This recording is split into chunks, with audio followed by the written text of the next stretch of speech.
Hello everyone, अब हम इस वीडियो में करेंगे क्लास 7 मैथ्स चैप्टर 10 एक्सरसाइज 10.2 का क्वेश्चन नंबर 8। देखिए क्वेश्चन नंबर 8 में दो पार्ट्स है, फर्स्ट पार्ट और सेकंड पार्ट। देखिए फर्स्ट पार्ट क्या है, if z is equals to 10 find the value of z cube minus 3 bracket open z minus 10। देखिए वैसे तो आप इसमें डायरेक्टली z की वैल्यू भी रख सकते हैं, यानी इसको बिना सिंपलर फॉर्म में बनाएं, लेकिन हम देखिए सिंपलर फॉर्म बनाना थोड़ा इजी हो जाता है, क्योंकि जब हम सिंपल बनाते हैं तो चीज़ें आसान हो जाती है। तो सबसे पहले हम इस क्वेश्चन को सिंपल बनाएंगे, उसके बाद अपनी z की वैल्यू को हम लोग यहाँ रखेंगे। देखिए क्या है पहला, z cube minus 3z minus 10। देखिए हमें क्या करना है, 3 को पहले तो हम ये ब्रैकेट को ब्रेक करते हैं। आपको पता है यहाँ किसका साइन होगा, यहाँ मल्टीप्लिकेशन का साइन होगा, क्योंकि यहाँ पे ना ही पॉजिटिव है, ना ही प्लस का है, ना ही माइनस का है। तो यहाँ पे हमेशा कंसिडर किया जाएगा कि ये मल्टीप्लिकेशन का साइन है। अब रखते हैं वैल्यू को, अभी नहीं रखना है, अभी इसको सिंपलर फॉर्म में बनाना है, यानी जेड क्यूब 3 को जब हम z से मल्टीप्लाई करेंगे तो क्या आएगा, जब हम -3 को मल्टीप्लाई करेंगे z से कितना आएगा हमारे पास, -3 का z। आपको पता है ना कि मल्टीप्लाई में अगर हमारे पास एक माइनस हो तो वो आता है, दो माइनस हो तो वो कट जाता है, यानी कितने आ जाएंगे -3z।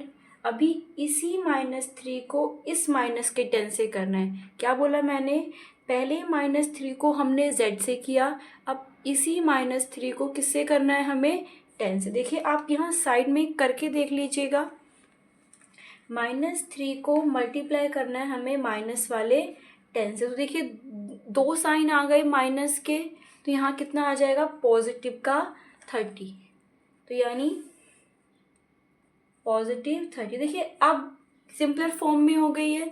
अब आप अपनी z की वैल्यू को यहाँ पे रख सकते हैं, तो यानी putting z is equals to 10। चलिए रखते हैं, यहाँ पे हम z की वैल्यू रखना है, यानी 10 का क्यूब -3 मल्टीप्लाई में 10 प्लस का 30। देखिए अभी हम क्या करेंगे, सबसे देखिए यहाँ पे क्यूब, अभी ये नया आया है क्यूब, क्योंकि अभी जितने भी हमने किए थे वो स्क्वायर्स वाले थे, ये क्यूब वाला है। तो यहाँ पे क्यूब क्या है, यानी 10 को 3 बार मल्टीप्लाई करना है, 10 से ही करना है। कैसे, यानी 10 को मल्टीप्लाई करना है 10 से ही, कितनी टाइम्स, 3 टाइम्स। तो कितना आ जाएगा हमारे पास, 1000, यानी हम यहाँ पे मैं 1000 लिख दूँ। अभी फिर से देखिए ये वैल्यू इसके साथ अटैच है ना, यानी इसके साथ लिंक्ड है, कहीं इसका और इसका कोई ना कोई तो तालमेल है। तो यहाँ पे 3 को मल्टीप्लाई करेंगे हम लोग 10 से, कितना आ जाएगा, -30।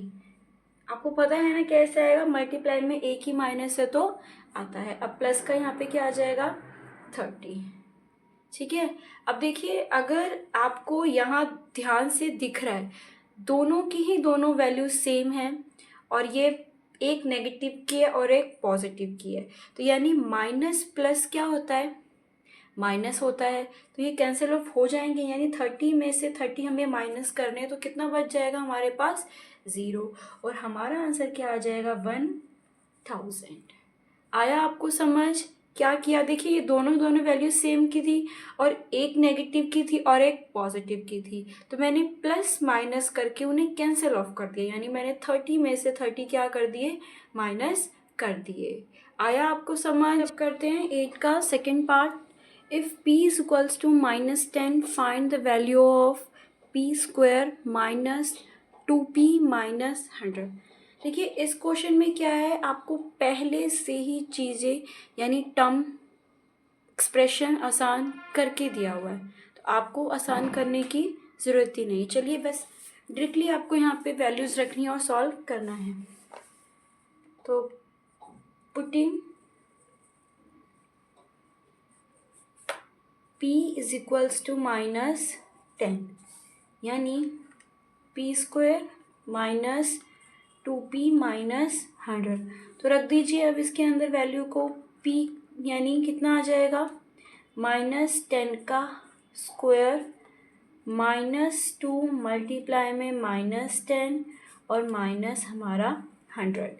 आपको पता है ना कि -10 का स्क्वायर क्या आएगा, पॉजिटिव का 10। यानी कैसे आएगा, -10 को मल्टीप्लाई करना है माइनस वाले 10 से, और अगर हमारे पास मल्टीप्लिकेशन में 2 माइनस होते हैं तो वो कट जाते हैं और 1 माइनस होता है तो वो आता है।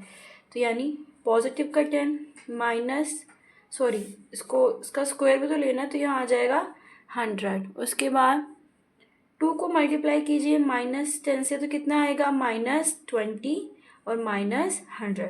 अब ये इस ब्रैकेट को पहले ब्रेक कीजिए, माइनस माइनस, देखिए ये वाला माइनस इसका है और ये वाला माइनस इसका है। क्यों है, क्योंकि जब हमने मल्टीप्लाई किया तो एक ही माइनस था, तो आपको आंसर में आएगा। अब हम इसकी ब्रैकेट को ब्रेक करते हैं, माइनस माइनस क्या हो जाएगा, +20 माइनस 100। देखिए आपको यहाँ पे फ्रैक्शंस एक जैसी दिखाई दे रही है, मतलब वैल्यू देखिए, ये माइनस का 100 है और ये पॉजिटिव का 100 है, तो यानी ये प्लस माइनस कैंसिल ऑफ हो सकते हैं।